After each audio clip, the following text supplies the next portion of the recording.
ठाकरे मंगळवारी महापत्रकार परिषद घेतायत अशी माहिती खासदार संजय राऊतांनी दिली। मुंबईतल्या वरळी स्पोर्ट्स कॉम्प्लेक्सच्या डोममध्ये होणाऱ्या या महापत्रकार परिषदेत आमदार अपात्रता प्रकरणाची चिरफाड केली जाणार आहे। उद्धव ठाकरेंची महापत्रकार परिषद डोंबाऱ्याचा खेळ आहे असा टोला शिवसेनेने लगावलाय।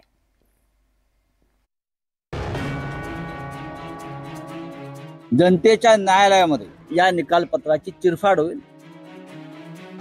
देशातल्या इतिहासातली अशी खुली पत्रकार परिषद ही प्रथमच महाराष्ट्रामध्ये माननीय उद्धव ठाकरे घेत आहेत। 16 जानेवारीला उद्धव ठाकरे घेणार असलेल्या पत्रकार परिषदेवर आत्तापासूनच राजकीय चर्चा सुरू झाल्या आहेत। कारण ही महापत्रकार परिषद असणार असल्याचं वक्तव्य संजय राऊतांनी केलंय। विधानसभा अध्यक्ष राहुल नार्वेकरांनी आमदार अपात्रता प्रकरणात दिलेल्या निकालाची चिरफाड या महापत्रकार परिषदेत केली जाणार आहे असं संजय राऊतांनी सांगितलं।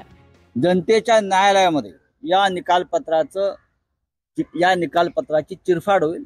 या संदर्भात अधिक माहिती स्वतः आम्ही उद्या पुन्हा एकदा आम्ही ही तर अधिकृतच आहे, पण स्वतः उद्धवजी सुद्धा याच्यावर चर्चा करतील, आपल्याशी बोलतील। पण देशातल्या इतिहासातली अशी खुली पत्रकार परिषद ही प्रथमच महाराष्ट्रामध्ये डोम सभागृहात माननीय उद्धव ठाकरे घेत आहेत जनतेसमोर। विधानसभा अध्यक्षांनी दिलेल्या निकालाच्या विरोधात राज्यातच नव्हे तर संपूर्ण देशात संतापाची लाट असल्याचा दावा संजय राऊतांनी केलाय। अत्यंत खोटेपणाचा कळस म्हणजे हा निकाल आहे। त्यामुळे विधानसभा अध्यक्षांचे पुतळे जाळले जात आहेत याकडे राऊतांनी लक्ष वेधलं। एकाने आपल्या काकाचा पक्ष चोरला, दुसऱ्याने ठाकरेंच्या बाबांचा पक्ष चोरला असं म्हणत संजय राऊत यांनी एकनाथ शिंदे आणि अजित पवार यांच्यावर यावेळी निशाणा साधला। विधानसभा अध्यक्षपद एक संवैधानिक पद आहे।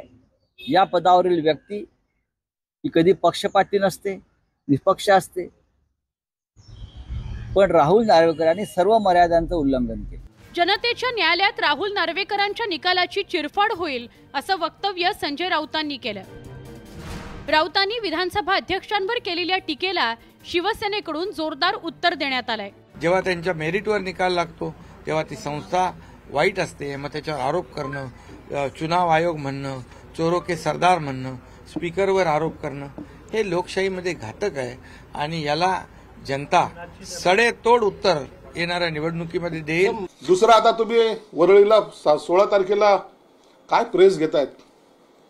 हा डोंबाऱ्याचा खेळ, डोंबाऱ्याचा कल्याणला एक डोंबाऱ्याचा खेळ झाला, आता वरळीला डोंबाऱ्याचा खेळ। ही पाल अशीच उचला आणि प्रत्येक गावागावामध्ये फिरा। हेच आता तुमचं अस्तित्व आहे हे या ठिकाणी मला आपल्याला नमूद करून सांगावंसे वाटतं। अध्यक्षांवरील आरोप लोकशाहीला धरून नाहीत असा मुद्दा मुख्यमंत्री एकनाथ शिंदेंनी उपस्थित केला। तर शनिवारी उद्धव ठाकरेंनी केलेल्या कल्याण दौऱ्याला डोंबाऱ्याचा खेळ अशी उपमा देत मंगळवारची पत्रकार परिषदही तसाच प्रकार असेल असा टोला लगावण्यात आलाय। एकंदरीतच आत्तापासूनच राजकारण पेटल्यानं मंगळवारी होणाऱ्या महापत्रकार परिषदेविषयी उत्सुकता निर्माण झाली आहे हेही नाकारता येणार नाही। Bureau report, news 18 Lokmat.